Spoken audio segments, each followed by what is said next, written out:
without further ado, we are in the studios of Rush Limbaugh. First, I want to congratulate you. 30 years, talk radio, the king of talk radio, and going stronger than ever. It's amazing. It really is. You know, I'm enjoying it as much as I ever have, if not more so. I get more thrills from it. I get more satisfaction from it than I've ever had. If you would have told me 30 years ago, or even 40, when I was dreaming of all this, that by the time I reached 65, that it would be more competitive than ever, that I would be more involved than ever. I thought 65, well, you got left to prove. You phone it in, you take it easy, you go to the beach, do a couple hours a week, and that's it, like Johnny Carson did. I can't imagine not doing this. And I think largely because of you, as you just laid out, we are seriously at a tipping point. I don't know, I worry, I don't know how many people actually are aware of how close we are to losing our country as founded. There's always going to be an America, but what is it going to be? And it really is at stake. And I've been trying in I don't know how many ways to explain to my audience why it's different now than it was 15 years ago or 20. And I do it by trying to analyze who the left is, what they have become. I'm naive in many ways. And I might take a little objection to Rush being naive. You tell me if this is naive. Yeah. I look at what happened during the Kavanaugh hearings. You just described Ricin and the stuff to Susan Collins. We looked at the literal mob behavior that was inspired, bought and paid for by the Democrat Party. The media encourages it. In my naive world, that behavior would secure the biggest landslide defeat a political party has ever had. In a sane world where decent people are the majority, that would be rejected out of hand. It wouldn't even be considered relevant. And the people of this country would want to get rid of that as quickly as they could. But yet, it may be close to 50% of the country. I don't think it is, and I hope not. But the fact that it continues to survive, I've evolved a bunch of theories to explain it. And I really think, by the way, interrupt any time with a question. No, I don't. You're doing great, Rush. I really think that all of this, or the vast majority of it, still, Sean, revolves around one of the age-old arguments that left versus right has had, and that is role of government in our lives. Now, the people on the left, I read some of it, Jim Garrity at National Review about a month ago now, and it just struck me because I think it's dead on. I'm going to paraphrase what he said. He said what has happened in his view, and I endorse this, I think, even more than he did. I think it's a bigger point than he made it. These people on the left that you've described, the mob behavior, is really a series of psychological disorders that have taken over politics. We have politicized psychological disorders to the point now that they have become the objective of the Democrat Party, solving all of these disparate, separate psychological disorders, having the government do it, basically determine outcomes and get even with oppressors, the founding majority of the country. That's what we're dealing with. And if we don't define this properly, we're never going to be able to oppose it. If we consider this stuff legit, which it isn't, that kind of behavior is not legitimate. We don't want a country based on that kind of, we don't want people winning elections based on mobs and violence. We don't want, think if that happens, if they win the election based on this kind of behavior. We'll get more of it. Exactly right. But here's what we got. What do decent people do? Decent people do not spend all day trying to figure out how to battle this. Decent people are living their lives.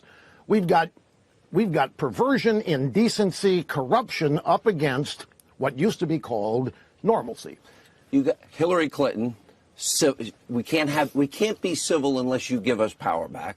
Eric Holder, well, they go low, we kick them. Right. Maxine Waters, if you see them, create a crowd. You know, go tell them, follow them into department stores and grocery stores and gas stations. You're not wanted anywhere anymore. And we saw Pam Bondi and Secretary Nielsen, and we saw Sarah Sanders, Ted Cruz and his wife Heidi, Mitch McConnell. I think Rand is right. Somebody's going to get hurt here in the end.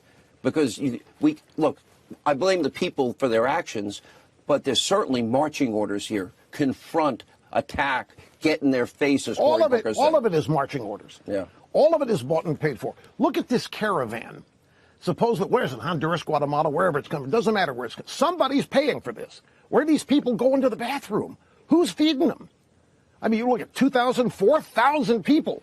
Kids, and that's the magic. They put the children in there, and we must accept them. We can't turn them away. Oh, it's so horrible. Trump is separating. It's all designed, and it's all designed to flood the zone during the election. We've got this. We've got worried about the Fed raising interest rates to try to jam down the economy. And way over there, guess what just happened? Robert Mueller is letting it know that he's about ready to submit his report. Well, Justice Department rules and guidelines say that they should not do anything to impact the results of an election. But that didn't Comey did, didn't he? He was doing everything he could to help Hillary. People don't understand this, but that's what he was doing. They had to have her. So these things are all planned, and they're all getting focused leading up to the election. People ask me, Rush, what can I do? I want to do more than vote. Right now, that is the answer. Well, right? I mean, I know people think their vote's not enough, but it is. Turnout is everything. And the left, this is almost an identical scenario to 2016. They think, Sean, they really do. And some of this is hope, but they think a lot of Americans who voted for Trump regret it. A lot of people can't wait to get out there and show and apologize for their mistake of voting for Trump. They can't wait to go out there and apologize to the Democrat Party. The fact of the matter is, since Barack Obama, the Democrat Party has been losing elections. Starting in 2010, midterms, Tea Party, all the way up to 2016, the Democrat Party has lost 1,200 seats. National, state, local, if you count all the way down to dog catcher. They've lost it. They have the least amount of electoral political power in Washington since the 20s. Where is this blue wave? Where's the evidence that people can't wait to vote Democrat? The evidence is that they're doing the exact opposite. Trump is out there continuing to do the things he did that won him the election in 2016, all of these rallies. And they have been unable to get rid of him. They've thrown everything at Trump that usually gets rid of Republican opponents, and nothing has worked.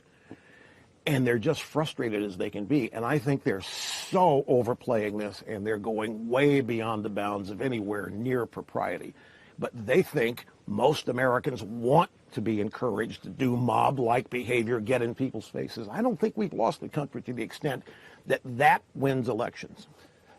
How big an impact Kavanaugh? Because we're talking, Kavanaugh was, to me, was a tipping point because they were exposed. It didn't look. I think most people fundamentally believe in the rule of law, the Constitution, due process, presumption of innocence. There was none of that. It was accusation. I believe it. Yeah, let me tell you how close they were to getting away with it, though. Yeah. I mean, you and I watch this from a different perspective, and I think a lot of people. Sadly, there are still a lot of people that only get their news from what we call the mainstream media. If President Trump had not, at that rally, exposed Christine... No corroboration. None. The 4 people she says were there, no, we weren't. She didn't know what, where, when, why. So Trump tells people this. And they get mad at Trump for mocking her. Trump didn't mock her. To mock her, you'd have to impersonate her, which I can do, but I will not.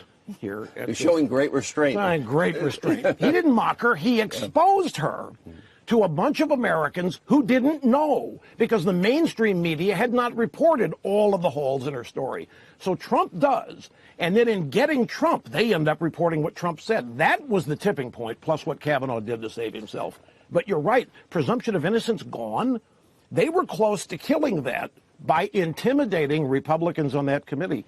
But it didn't work again because I believe the president came in and saved the day. Look, I don't have a crystal ball. I always thought and believed in my heart the media is wrong, Trump could win. You could see it, you could feel it. I don't know who was going to run against Obama in 2008. You saw the crowds, you saw the enthusiasm. In that case, I think it was a lot of hype and no change, typical left-wing policies. You predicted, to me, it would fail, and it did fail. But something is different. President Trump, you could see a building momentum. And now we've got these midterms. I'm looking at, Florida, they could pick up a Senate seat. I think you could pick one up in Missouri. I think you'll hold Nevada. I think you'll win in Arizona, North Dakota.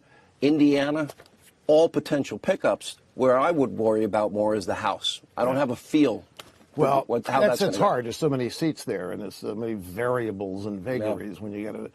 But let's look at this in the macro way. Let's compare this. You want to go back to 2008? Let's go back to 2016. I know you were early on very confident Trump was going to win. I thought, my staff here will tell you, that 2 days, when I first saw the first polling after Trump and Melania down the escalator, I said, he's the nominee. Going to happen. I felt it. You know why? Because I know the bond. I saw those rallies. I saw the bond that Trump had with his voters. The media didn't create that. He did. You know, I did versions of that when my show started, traveling around 48 weekends a year for the first 2 years, trying to get my radio show established. And I saw a similar success track. And nobody can blow up that bond that Trump voters have. The Washington establishment to this day does not understand Donald Trump. They don't understand his voters, and they're not curious to find out why. They just resent it. And they are still operating under the same rules they operated under 2016. The parallels are identical here. They think in 2016 Hillary's going to win. Massive landslide. They're measuring the curtains. Hillary's planning all these things. The deep state guys back then are confident nobody's going to ever know what they did. Their jobs and their careers are going to be safe. Struck, stroke, smirk, and all these clowns, McCabe, safe. Then Trump comes along and wins. They're shocked. They're stunned. They couldn't believe it. Same thing now. They think they've won the House a month ago. It's in the can. They're just waiting for the calendar and the days to go by when all of their own polling data shows this so-called generic ballot blue wave shrinking and shrinking. Dramatically. Now you find less confidence in all of the reporting about the blue wave. So now we've got the caravan. They tried Capitol. Look at all these October surprises. Feinstein tried one. Pocahontas. Elizabeth Warren. How about this, folks? We used to be judged by the content of our character. Now it's the content of our DNA. Is that what the Democrat Party... Talk about bastardizing Martin Luther King. She bombs out.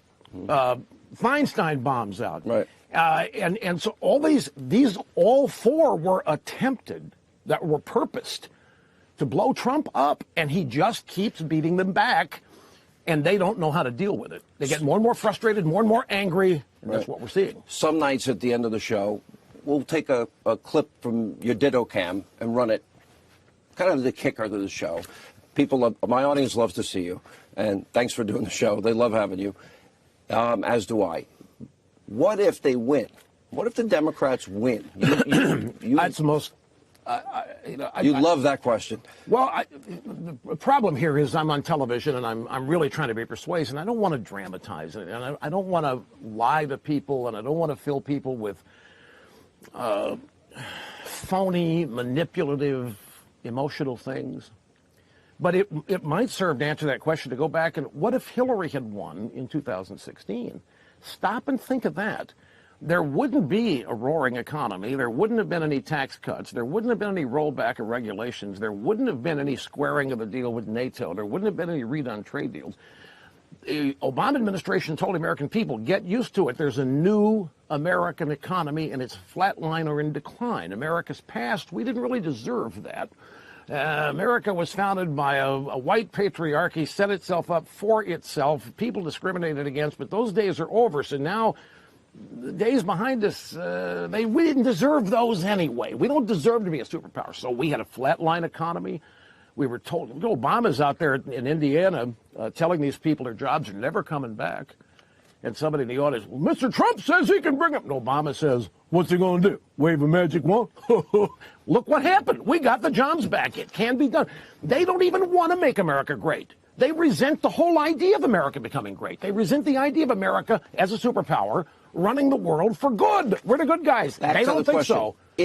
But endless investigation. But wait, we'll get. If he hadn't won, Sean, I shudder to think, with Hillary Clinton in the White House and all of her cronies and all the cabinet positions, and the validation of all of these oddball, weird, perverted left-wing behaviors becoming more and more normalized, and politics and government's role being to address their grievances, and we become a country of nothing but a bunch of victims constantly angry, demanding that somebody do something about it, instead of all of us, as we used to do, using self-reliance and our own initiative and our guts and handling life ourselves.